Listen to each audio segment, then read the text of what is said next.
depends on the person and the emergency. It depends on the person and the emergency. Yes. So what type of emergency would have to occur for you to actually do something illegal? Broke the limb. Trying to see someone that's in the hospital that's got this disease. Okay. Yes. Could you clarify, because I don't even saw this again, the second part, after he said, what does it say after he said, you know, His glass ain't getting up. you know that you know how to drive? That you're not legal how to drive. That you're not legal to drive? Yeah. It's Taisha here. Taisha, what do you have?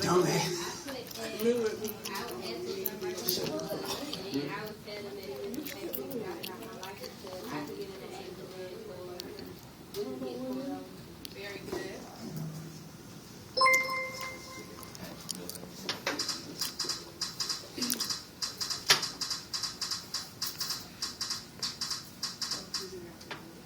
Chris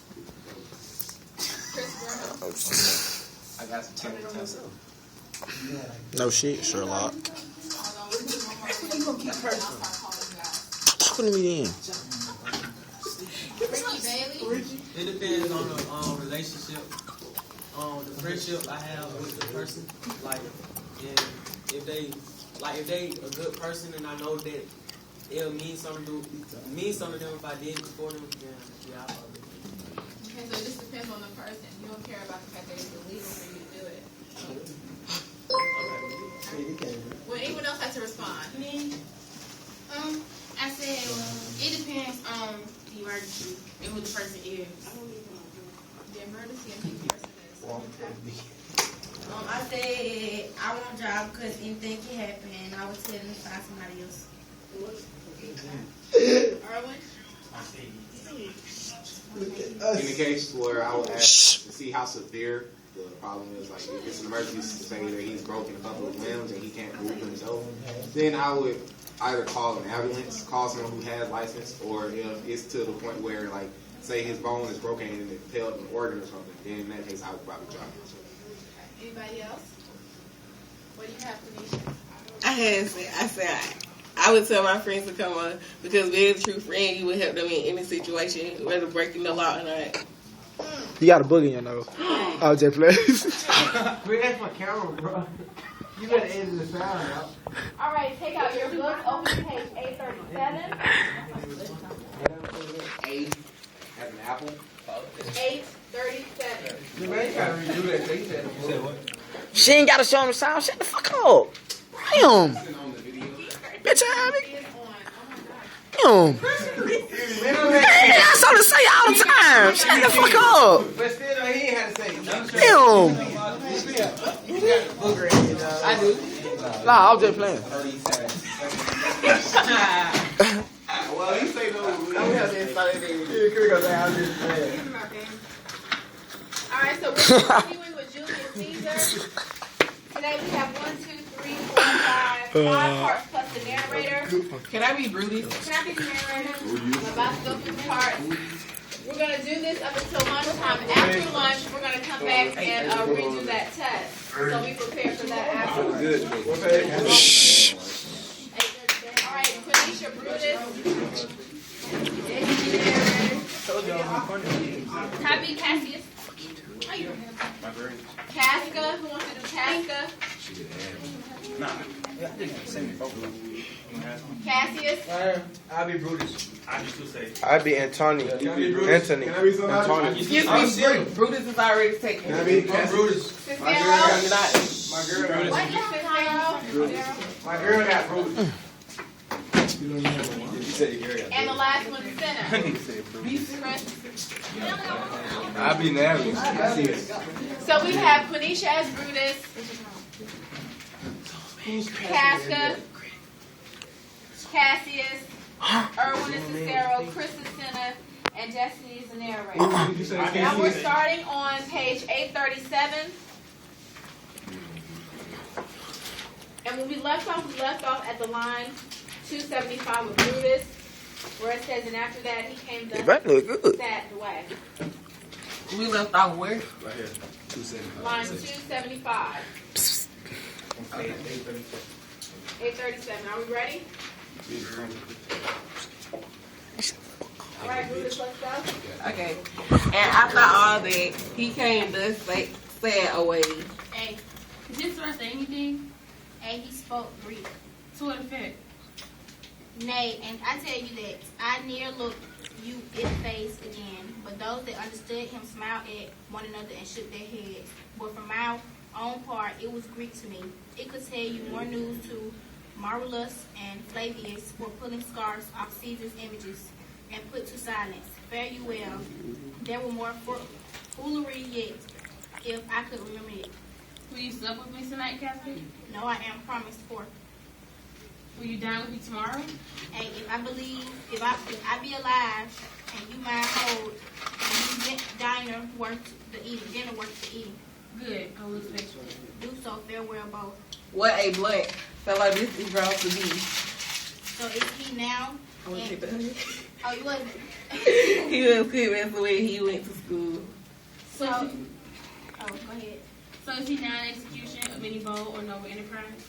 However, he put on this turning form. This rudeness to exhaust his wit which gives men's stomach to digest his words and their appetite. And so it is. For this time I will leave you. Tomorrow, if you please to speak with you, I will come home to you. Or if you will, come home to me, and I will wait for you. I will do so. Till then, think of the world. For Brutus, thou art noble, yet I see thy honorable middle way wrought. Let me start over. For Brutus, thou art noble, yet I see thy honorable middle may be wrought from that is disposed. Therefore, it is weak. The noble minds keep ever with their lives. For whoso firm that cannot be seduced. Caesar doth bear me hard, but he loved Brutus. If I were Brutus now and he was Cassius, he should not humor me. I will this tonight and serve my hand and at his widow's throat as if they came from several citizens, binding all tenders to the great opinion that Rome hold in his name, wherein obscurity, season, and vision shall be glanced at. And after this, let Jesus seek from sure, for we will shake him or worse days endure. Women life in the opposite side,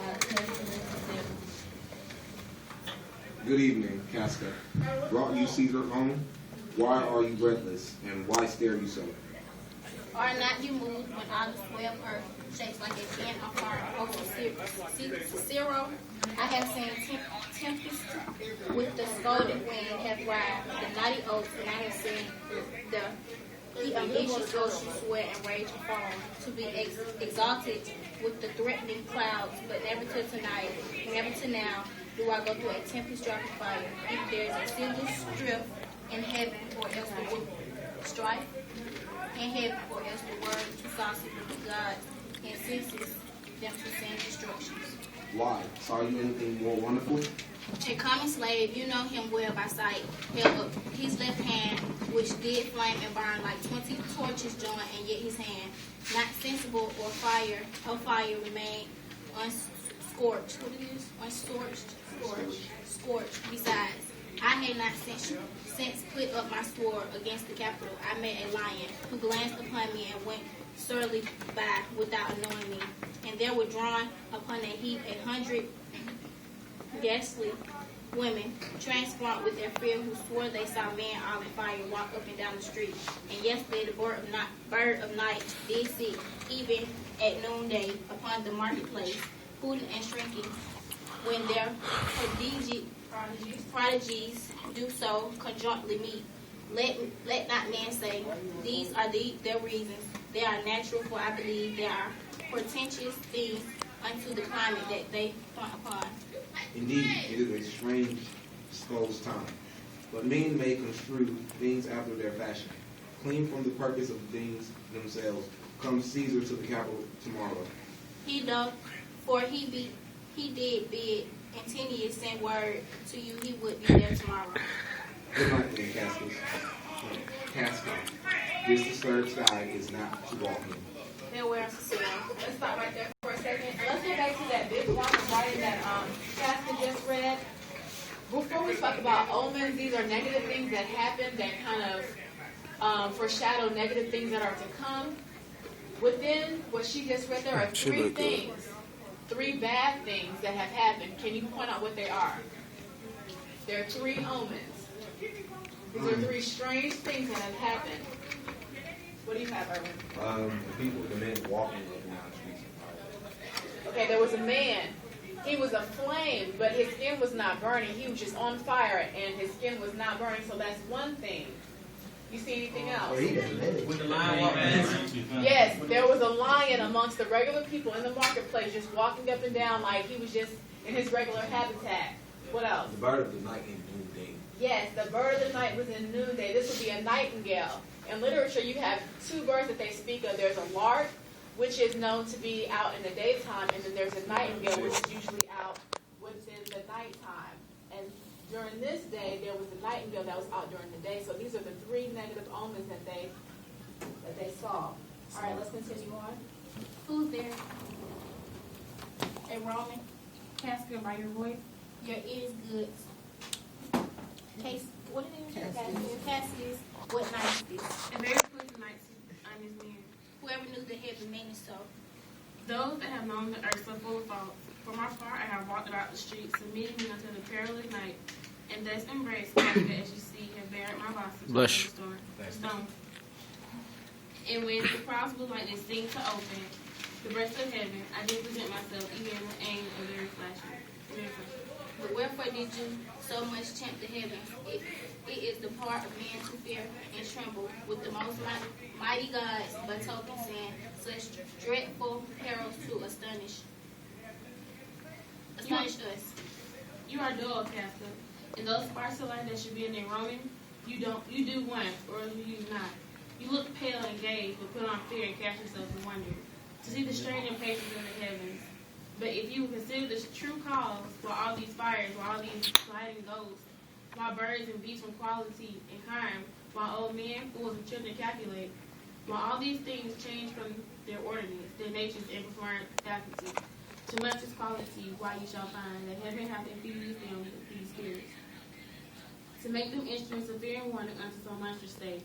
Now could I cast the name to be a man, most like this just night, that thunderous lightnings open great and roared and adopt the lion in the capital. A man no mightier than myself, or me, in person action, yet prodigies grown, and fearful, yet these eruptions are. 'Tis season that you mean, it is not Cassius. Let it be who it is, for Romans now have the thews and lambs like their ancestors. But woe the while, our fathers' minds are dead, and we are governed with our mother's spirit. Our yoke and suffering show us womanish. Indeed, they say descendants tomorrow meant to establish Caesar as a king, and he shall wear his crown by sea and land, in every place, save here in Italy. I know where I will wear this dagger then. Cassius from Burns who delivered Cassius. Therein ye guides, you make the weak most strong. Therein ye guides, you train to defeat. Nor stony tower, no walls of being burned. No airless dungeon, nor strong links of iron can be retentive to the strength of spirit. But life, being weary of these worldly bars, nevertheless tries to dismiss itself.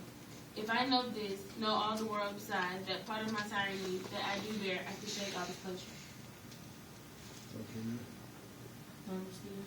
So can I, so every bondman in his own hand bear the power to cancel his captivity. And why should Caesar be a tyrant then? Poor man, I know he would not be a wolf, but that he sees the Romans, are but sheep.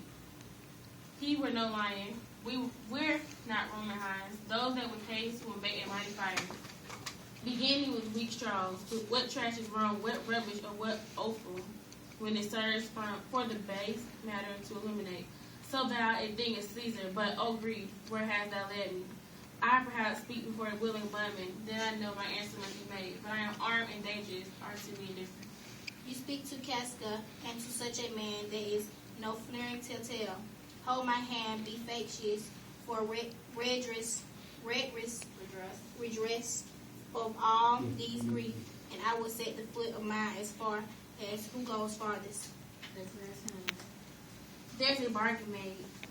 Now you know, Casca, I have moved already, so certain of the noblest mind from to undergo with me the enterprise of unable dangerous consequence. And I do know by this that stay for me in Pompey's porch. For now, this fearful night, there is no stir or walking in the streets, and the complexion of the element in favor, like the work we have in hand, most bloody, fiery, and most terrible. Stand close a while, for here comes one in haste. 'Tis Senna, I do know him by his gait. He's a friend. Sidney, where hate you so? To find out who that Matilda Singer.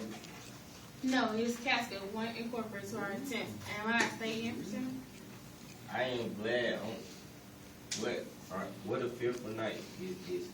There's 2 or 3 of us that have seen strange sights. am I not stayed for? Tell me. I would cast it if you could, but when the noble Brutus to our party. Be you content, good Simon. Take this paper and you lay it in the praetor's chair, where Brutus may but find it, and throw this in at his window, stood up with wax.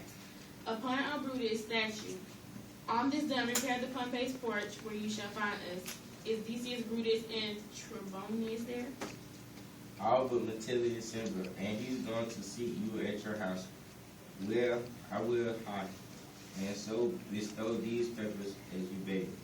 That done, repair the Pompey's theater. Come, Casper, you and I will get your day to see Brutus at his house. 3 parts of him is ours already, and the man entire upon the next encounter you has around.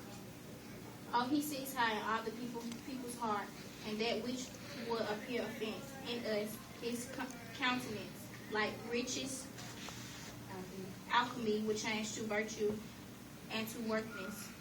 Him and his work in our great need of him. You have right well conceded, let us go. For it is after midnight in your day, we will awake him and be sure. Very good, guys. What's happening on this last stage? They're going to see Brutus for what? Let them know that they want to be good. Exactly. They want Brutus on their side. But in order to do this, they know that Brutus is very loyal to Caesar. Caesar's his friend, their best friends, remember? So they're going to have to conspire, try to get Brutus to get on their side. And what they're talking about doing here, when they're talking about throwing something in his window, they're throwing a petition in his window, hoping that he'll find it. And what it is something from the citizens saying that they want him to be king and not Caesar. It's like disgruntled signatures from all the citizens in Rome stating that we don't want Caesar in power, we want someone else. We don't want a dictatorship. Rome has not been that way. It's basically complaints. But they're not real complaints because the citizens actually love Caesar. But this is something that they've contrived, these conspirators have contrived, to make Brutus get on their team so that they have more people going against him. All right, we understand? All right, let's turn to the next page. Your assignment for today is the thinking about the selection 1 through 4 and the vocabulary builder 1 through 6 on A45. You're not writing the questions. Just respond to 1 through 4, thinking about the selection, and the vocabulary builder on the next page 1 through 6.